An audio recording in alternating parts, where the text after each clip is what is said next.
Testing 1, 2, 3, 4, 5, 6, 7, 8, 9, 10. Okay, Ma?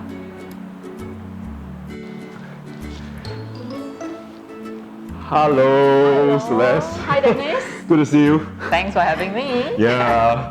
So actually, what I want to do this year is really to talk to as many inspiring people as much as possible. All right. So these are all interesting stories that are actually not told to people, right? So this particular series of videos, I'm intending it to be unscripted, untold, and also what's that? Unscripted, untold, and uncensored. Yeah. Now I feel naked. Yeah. So that's why I didn't send questions to Celestia. Yes, I was asking for it. Yeah. So for all the other people that I'm going to interview, I'm not going to send them questions. Right. It's just going to be like a meet, and then we will discuss issues and things, right? Based on the flow, right? Based on how we feel it's going to go. Sure. Yeah. Sure. So I understand that you just came back from a trip. Yes, I did. So what do you do? Well, basically, I just came back from Vietnam, Ho Chi Minh. It's my first trip there. I actually had a tough time trying to adjust to the environment. Basically, it's an organized mess, but lovely people, amazing food. Sit at low chairs and grab whatever food that's around. I was also being invited by the president of Industry Media, which is Michael, to attend the Best of the Best Awards, whereby I get to meet people from like Dior, Porsche, Lamborghini, Patek Philippe. Okay. Pretty good brands around, and BMW as well. Yeah, and got to pick up a few marketing tips from them as well. Because the thing is that we look at those brands every day, right? We will have no chance to touch base with them unless it's this kind of luxury event. Okay. Yes. So I understand that you actually travel quite a bit, right?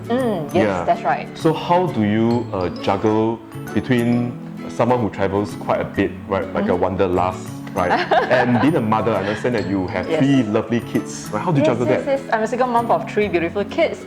This year upgraded instead of 8, 10, 12, 9, 11, 13. I'm trying to get used because the odd numbers are so difficult to remember.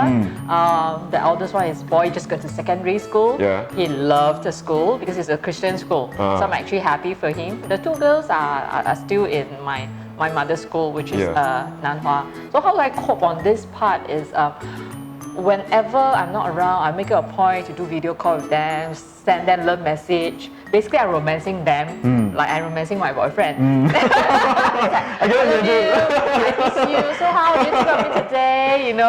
So yes, I romance my kids. Okay, this is the first time that I hear a mother saying that she romances her kid. Yes, I romances my kids. Like I call my son my boyfriend. Okay. And my 2 girls will be, Mommy, I'm so jealous. Okay. So do you have a favorite child or something like that? No, they're all my daughters. Right? They are all beautiful and special in their own individual way. I think that's really a gift. Yeah, and they are very, very good natured. Okay. Would you be able to share your hardest track in life? Maybe a point in life that was perhaps your hardest part that you need to overcome? Hardest part in life, I would say, would be the transition between me trying to have a clean break from my marriage and transiting towards being a single mom. I think that's the stage whereby it's not, as a mom, I would like to ensure that my kids are not that affected emotionally and mentally, because to me, is when a marriage breakdown is actually between 2 parties. The kids shouldn't, get involved that much. I told them, look, Mommy, Daddy will still love you, but we're going to love you separately. You're not going to lose any of the love. It's just that you're going to see us different timing. You're still going to spend time with Mommy, you're still going to spend time with Daddy, and I'm not going to stop you on that. So I started to prep them on this mentality for like 2 years at least before everything was finalized. So it was like a very gradual thing, and they watch TV as well. And TV dramas actually teach them like what's 离婚, divorce, and how the kids actually are dealing with it. Which is, when they ask about it, I will also explain along the same guideline, as in, you want daddy, mommy to be happy. And for us to be, happy, this is actually the best arrangement. Do they understand the concept of being loved separately from the mom and the father today? Because you mentioned that, we still love you, but just that we're going to love you separately. Yeah, they do. Yeah. They're taking it very well. They're taking it very well. I don't see them having much problem coping. I think at the start, I think my son was a little bit affected, but now he's happy. So you must be a very strong person, right? I need to be strong for my kids. I was ever not strong before. I think for a short period, I was having depression that no one else knows about. I was like crying behind closed doors. I don't cry in front of my kids, of course. And trying to ask myself whether, can I actually take on another step? But then when I see my 3 kids, that time my 3 kids were sleeping in the same room as me. My 2 girls with me on the king size bed, and my boy was in a separate bed but also in the same room. So I look at them, I tell myself that I love them so much to bring them to this world, and the last thing I want to do is to give up on them, because it's easy for me to just take sleeping pill, cut myself, and do whatever sorts to get me out of whatever problems I have. But the toughest part is how to actually bite on it and move on out of love for them. Because I was really inspired by you when you came to MDIS to give a talk to my students. And why? Because the way you delivered the message, I thought it was really inspiring, in the sense that because I met you so many years ago, and then over the years I saw how you changed, and to have you there on stage, or rather in the room itself, to tell them things and to inspire them, to me that was very, very empowering. So I had that moment of, wow, okay, I want to work harder, because there are some people out there who's also doing much more than me, or just striving every day and things like that. And for me, that motivates me as well. Right. Yeah. So again, I would say you probably would have gone through quite a bit. Yes, I did. I did gone through quite a bit, because when first pregnancy, everyone would think that it's like the perfect scenario. But my son, he's got a TGA condition, and he needs to undergo 2 major heart surgery during his day 10 and day 14 of his life as a baby. He's so tiny. That almost killed me, because to me is, if he goes, I go. So, and when I had my second child was fine. Third child, I had 3 surgeries to actually stop the bleeding. If not, I would bleed to death. Or another alternative is I remove my womb, which luckily after the 3rd surgery, it's fine, and I don't have to remove my womb. And at the same time, I said no to blood transfusion. But I survived anyway, after that. So after these 2 life and death situations, it taught me a lot that life is not about holding on to things. When there's things that you need to let go, probably letting go is painful at this point. But you'll find the happiness after that. Because then when you let go, you free your mind to see greater and further things out there. And it's also something that I actually teach my kids. I always tell my kids that, we all have this tiny heart, We have a choice, do you want to fill it with hatred? Oh yeah, that's negativity? Familiar? Did you say something? Yes, like this has always been what I told my kids, Would you be happy when you do that? I hate Coco, I'm so unhappy, You just ask yourself.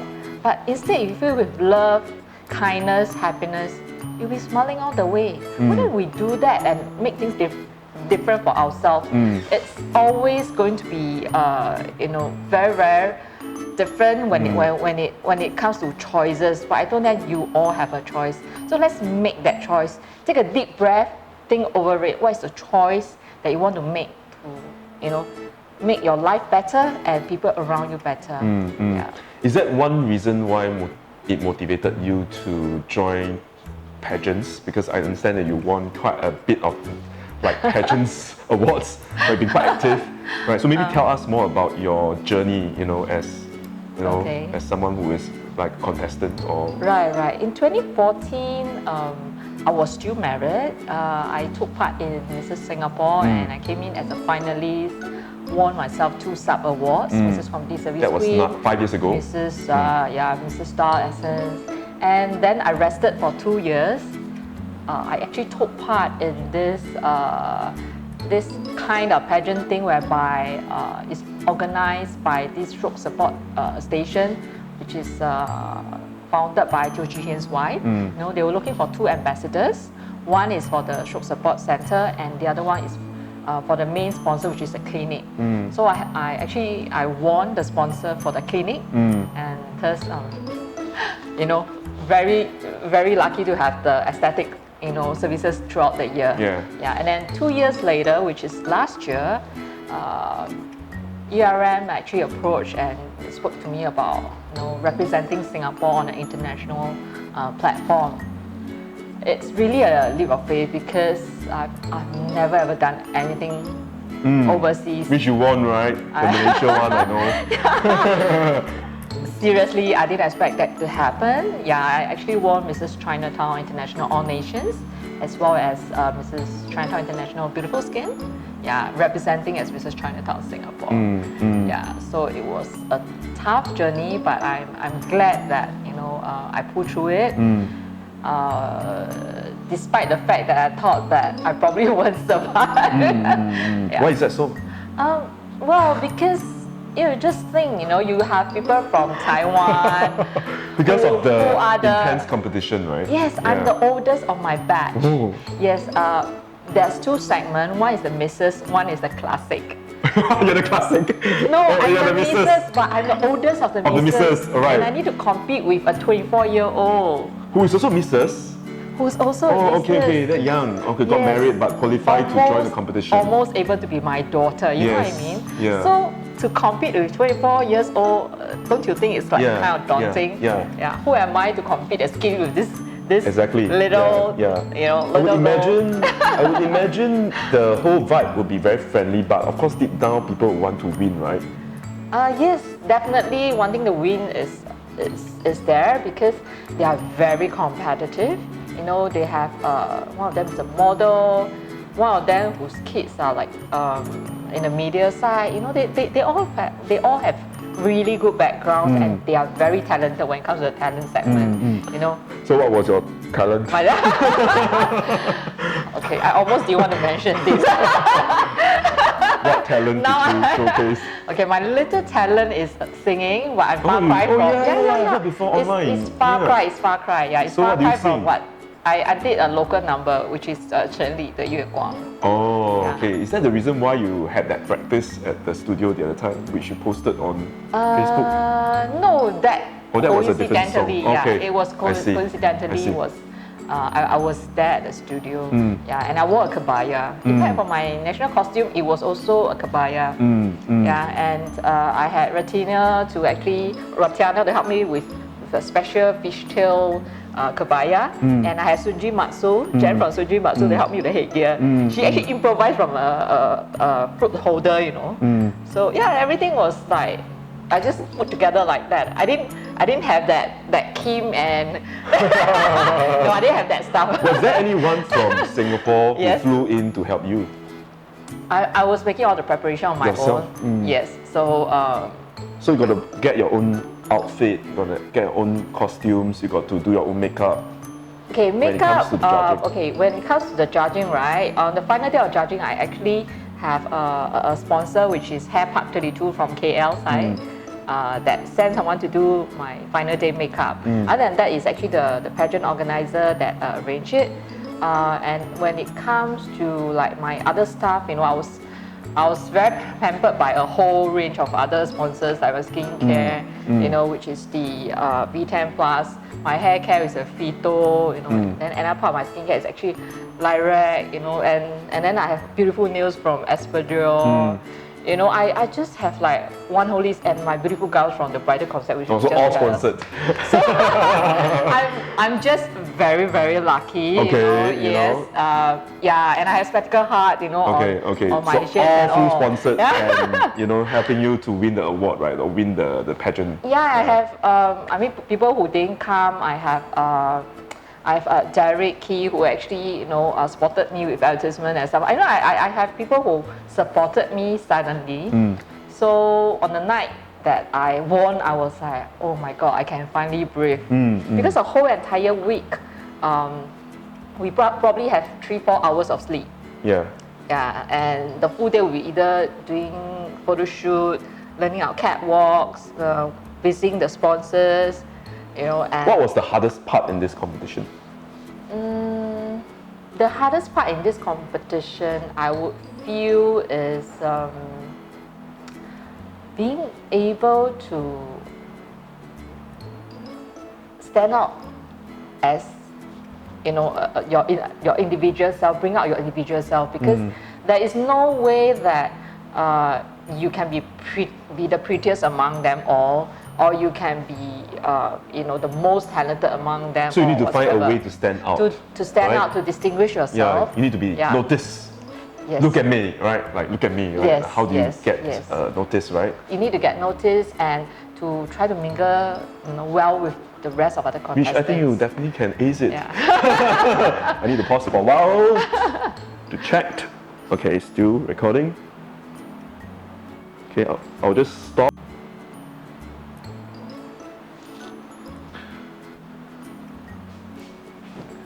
So Celeste, I just wonder, what's the most ridiculous comment made on you that you hear online, or you hear from somebody else? What's the most ridiculous comment made about you? Unacceptable ones, you mean? Ridiculous lah. I mean, whatever your standard might be. I would say the most unacceptable ones are, actually this is something that I want to share further on my Facebook. So I guess you have the preview. The most ridiculous ones are, I felt, about those being very irresponsible about their comments. Because basically they would steal photos from your social media, they post it in a forum, and then actually, put very nasty remarks. Yeah. Oh, really? Yes, they do. Yeah. So the cyber bullies. The cyber bullies, and they have never thought, if this lady that you have so-called cyber bullied, were to be your wife, your girlfriend, or your daughter, would you have ever said that remark? Would you dare to stand? Would you dare to stand up? Right? Do we want to pause? Uncle， 我们在拍。我们在拍东西。你来上班哈？OK， 因为我们在拍东西。你要洗碗哈？会不会很大声啊，安哥？你15分钟。15分钟。安哥，你15分钟后回来可以吗？15分钟。睇下。15分钟，19分鐘。15分鐘。15分鐘回來，因為我們現在攝影。在攝影。我們在攝影，所以你做東西會聽到聲音。對。對，15分鐘。對，你去隔壁一些，你隔壁一些，好。你要看路啊！小心哦！你先放一下東西。這個會進去。不要這樣。Uncensored, right? So you want to cut this off? No, I won't. Yeah. Okay. Nowadays, I think people like to watch all this. Yes. Everything cannot be too scripted. Yeah. Okay, so you saying that all these people who took your photos and post it on forum and sort of say bad things about you. Yeah. What kind of things do they say about you? Well, they'll actually say that, Uncle 很忙。Uncle 待会见。Okay, 15分鐘。15分鐘哦。Yeah. 喝茶。Yeah. Yeah, so they'll say things like, they'll say zoom in, especially maybe to my breast or whatever, and start to, they'll do that, they'll steal the pictures, they'll zoom in to my breast, and then they'll start saying, I could flag her, as in the internet term is, and I could actually XXX her, that kind of stuff. Yeah, so in fact, that's not the first time I encountered this. I'm in fact going to approach the moderator about this. Well, they also said that, her face cannot make it. There's also comments like that. Are they mostly males or females? Males. Or males? Yeah, males. Okay. Usually I get that a lot from males. Yeah. Okay. Which of course with our social media we can't control or stop them, but I think it's about social responsibility. If you think that this is the way you want the society to be, I think it's too way off. On 13th of January, there's an article on this. If you Google, talking directly about stealing photos and traumatizing, the ladies on all this. Yeah, so you could Google on that. Yeah, so all men out there, don't do that. Don't traumatize women with all these photos posted on forums. Yeah, it's just show how low class you are. Disrespect, right? Yeah, for it's women. no respect. No, you need to know you came out with women. You should have more respect than that. Do you think this is something that's got to do with you being in a public domain or public light, where you're more exposed, right? Because you're quite also active on your Facebook. You're quite active on social events as well. So that naturally will get a lot of attention. Do you think it comes with that? Of course, it comes with a lot of attention. I think if you really follow someone, you don't follow that someone by staring at someone's boobs, right? You follow that someone, you need to understand how she is like, her struggles. You don't just see the glam side of it. I never just post the glamorous side of my life. I also post, my downs, my frustration, and my challenges and my struggle on my Facebook as well. You actually follow a person as a whole, and you respect the person for that. Not just blindly not reading, just trying to get all the photos that you can zoom in and talk about it. I think that's ridiculous. I mean, if you felt if you want something more exciting, I believe you Google can find something better. I don't think I'm to that extent. Yes, so maybe because I think there are people who admire you from afar, right? So they probably saw the photos and then they get creative and then they do all sorts of things. Well, you could get creative in a lot of sites. Yeah, that's true. Yeah. The target don't have to be me. I'm just a single mom of 3 beautiful kids, trying to do my best for them, living my life, appreciating for people around me who are very supportive, and and to me that's a journey that God wants me to go through before I be able to sow the fruits of my whatever that I've done. So the thing is that, please, I'm just a simple woman doing my very, very best, trying to live my life the best that I could for my kids. But I think that's totally uncalled for. Right. Yeah.